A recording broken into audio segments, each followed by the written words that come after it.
right, we'll go ahead and get started. A lot of guys got some of their first experience dipping their toe into the NFL for the first time in real live game action, so that was good. Thought the guys fought hard to stay in the game at times and then mount a comeback at the end there. Really appreciate that. That said, there's a lot we can take from this game, both young and old, and coaches and players.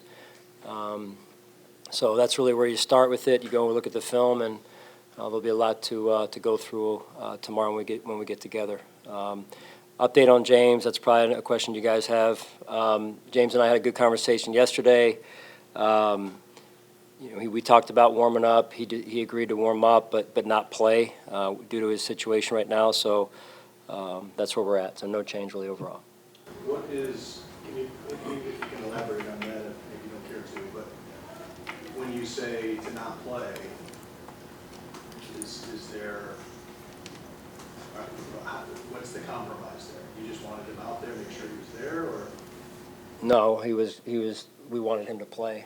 I wanted him to play, but I don't really want to, go into it any further. There's really no change at this point in time from what it was going into this weekend and the game today. So, he warmed up, like I said, but at this point, due to his situation and the position he's in, was not willing to play. So that's where we're at. Again, it was a good conversation, but really no change overall. What did you like about how Mitch did getting the start? Yeah, I thought he did some good things, in particular. I think it was the third or fourth drive there, moving us down the field, got into a good rhythm, made a couple great throws there. Sean, just what do you expect him to practice? Yeah, again, let's just move on.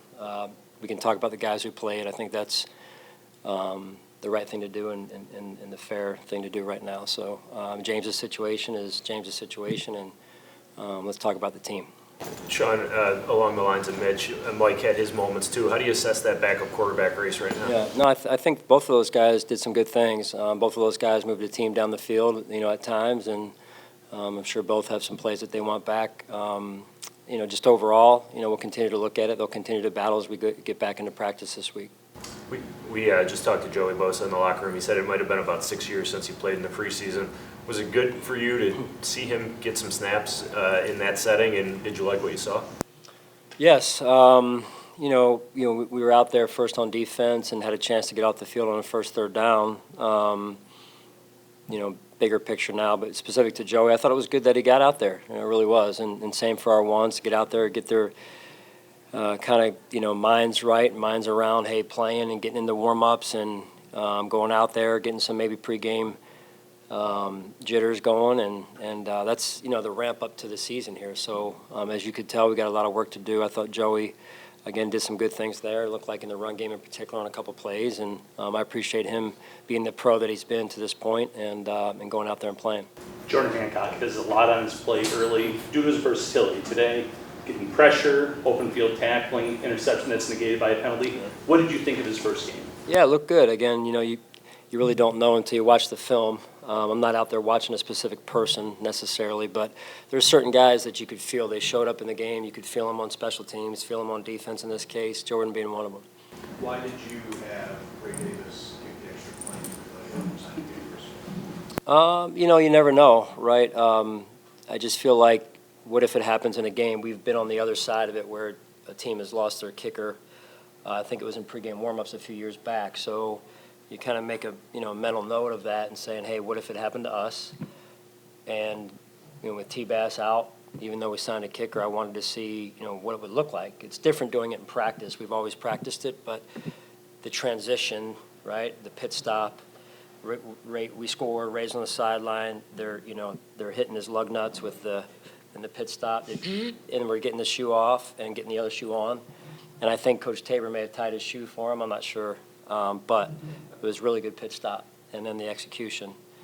So really cool to watch. So 0 to 100% of being practical versus what percentage of that was because it's fun? And you're a team that has done things that you will keep your guys engaged just because it's fun. Well, yeah, it is fun. It's fun to see that. I think it's energy producing, and Ray takes a lot of pride in things, right? In particular, playing running back, being a great teammate, and then in this case, kicking. And like, what happens if it does happen? What are we going to do in the middle of a game? Now we're a little bit tested at least. I don't plan on doing it again this preseason. I think once is enough. I don't want him to pull a hamstring or whatever, trying to kick an extra point or a field goal. But it was good for us to do it. When I was on the sideline after, I'm like, okay, how much of it is in fact realistic in a real game? If we had to do it, how quickly let's say Ray scores, right?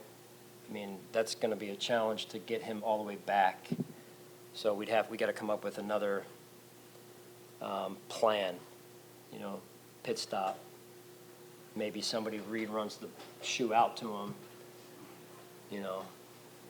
High school thing, right? Quarterbacks Never kicker know. a lot of time. Right? Yeah. Bicycle shoe, I was This is playing. like we're filibustering here.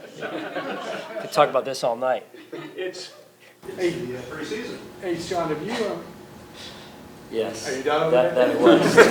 Jump in whenever you want. special teams is obviously something we're all paying attention to, return game. Have you made any, we saw who was out there today. Have you made any inroads on what do you think's happening return-wise? We wanted to see a few guys today, really as many of the guys as we could. Guys have been back there. There's a number of them, in addition to Laviska, Codrington, and then, Frank Gore, KJ, Evans has been back, so there's a lot of them, and we're trying to see if we can get through them all and get them all a touch and an opportunity to show us what they got in live action. It's one of the harder things to practice live, right? Full speed is running down on kickoff, and because of the numbers and guys who are healthy, then also, the physicality of the play. So. Would you consider maybe one of your toughest roster decisions is dedicating a position to just a return guy? Because Codrington really last year didn't really help you on defense. He was the return guy. Is it hard to create that one roster spot? It is, but we're constantly looking at it because it is increasingly becoming an important spot, right? Because the game, with the rules this year, again, changing, continue to, like you saw the play today, right? Or even, after half, we were discussing this as a staff 2-3 days ago. All right, what's the decision before half? Are we going to kick it into the end zone, where it used to be a team would just, sit on the ball, there's X amount of seconds left, they'll sit on it, ball's at the -20, touchback in the old way, right, or years ago. Now it's at the 35. Now a team may say, hey, okay, we got one play and we're throwing it in the, throwing it in Hail Mary. So the game is constantly changing, and with that, the situations change. And so that play overall, and then in particular the returner, is becoming a really big part of the game. So it's definitely drawing our attention. Sean, along those lines, Laviska, you seem like you had him at gunner. He was the starting kick returner. You gave him a punt return. He made a nice play on the two-pointer. I know he started camp hurt. He may be playing a little bit of catch-up, but where do you feel like he's at, and what did you think of those varied roles that you gave him today? Right, intentional. We were intentional with that. Coach Tabes in particular, and then Joe a little bit as well, and just trying to see, again, you're talking about these down-the-line guys in terms of what they have to be able to do, as opposed to, hey, just one spot, one position. It's hard to keep niche players unless they're really special. So every situation is different, don't get me wrong, but the more you can do, the more you help us out holistically on the roster. And as you said, you referenced Laviska and playing those different positions. I think that's important.